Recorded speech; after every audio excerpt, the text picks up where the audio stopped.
રાજકોટમાં જર્જરિત આવાસો તોડવા મુદ્દે હોબાળો થયો। ખોદેલા ખાડામાં સ્થાનિકોએ પડીને વિરોધ કર્યો। ગોકુલધામ આવાસ યોજનામાં તંત્રની કાર્યવાહી, જર્જરિત આવાસો દૂર કરવાની કામગીરી સામે વિરોધ કરવામાં આવ્યો છે। 800 જેટલા આવાસોના કનેક્શન કાપવાની નોટિસ આપવામાં આવી।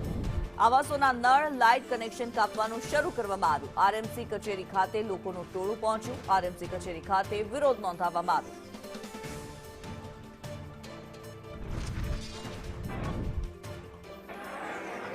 રાજકોટના કાલાવા રોડ ઉપર આવેલા ભગતસિંહ ગાર્ડન પાસેની ગોકુલધામ આવાસ યોજનાના હાઉસિંગ પ્લોટ ધારકો છે, તેમને નોટિસ મળી છે તેમના આવાસના ક્વાર્ટરો ખાલી કરવા માટે। આજે મહાપાલિકાની ટીમ તેમના નળ અને વીજળીના જોડાણ સહિતના જોડાણો કાપવા માટે પહોંચી હતી, ત્યારે એક વૃદ્ધ છે એ ખાડાની અંદર સૂઈ ગયા હતા અને પોતાનો વિરોધ નોંધાવ્યો હતો। અત્યારે મહાપાલિકાની કચેરીની અંદર મેયર નેહલભાઈ શુક્લ છે, તેમને આવાસ યોજનાના જે લાભાર્થીઓ છે એ રજૂઆત કરી રહ્યા છે। આવાસ યોજનાના લોકોનું કહેવું છે કે તેમને ભર ચોમાસે તેમના ક્વાર્ટર, તેમના ઘરના ઘર છે તેનાથી દૂર ના કરવા જોઈએ। અત્યારના સીધા દ્રશ્યો છે મહાપાલિકાની કચેરીની અંદર રાજકોટના જે મેયર છે એ અને રજૂઆત છે સ્થાનિકો કરી રહ્યા છે। ઉલ્લેખનીય છે કે અહીંયા 800 કરતા વધુ આવાસ યોજનાના જે લાભાર્થીઓ છે એ અત્યારે અહીંયા રજૂઆત કરવા માટે પહોંચ્યા છે અને જે પ્રકારે અહીંયા રજૂઆત થઈ રહી છે દ્રશ્યોની સાથે સાથે આખો સંવાદ પણ સાંભળી શકો છો।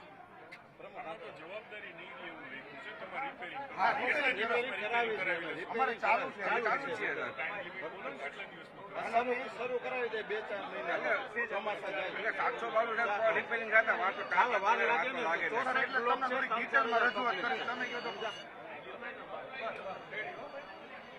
અમે રિપેરિંગ ચાલુ કરાવી। અમુક બ્લોક તો સારા છે। જો સાહેબ હું કેટલા દિવસ માટે અટકાવી દઉં એટલા માટે દિવાળી સુધી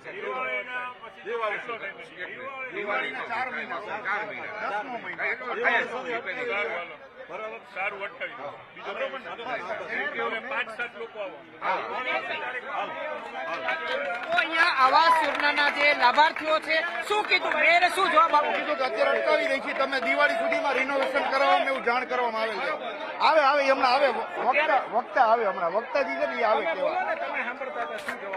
સાહેબે એવું કીધું છે કે તમે રિનોવેશન કરાવી લ્યો, તમે શોર્ટ ટાઈમમાં થોડો સમયમાં સમય આપે છે આપણને સાહેબ, ત્યાં સુધીમાં રિનોવેશન કરવાની એમને આપેલી છે।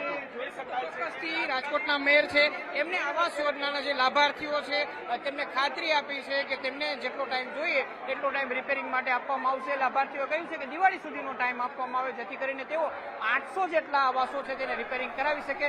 કાકા તમે રહ્યો છો, શું મુશ્કેલી પડી?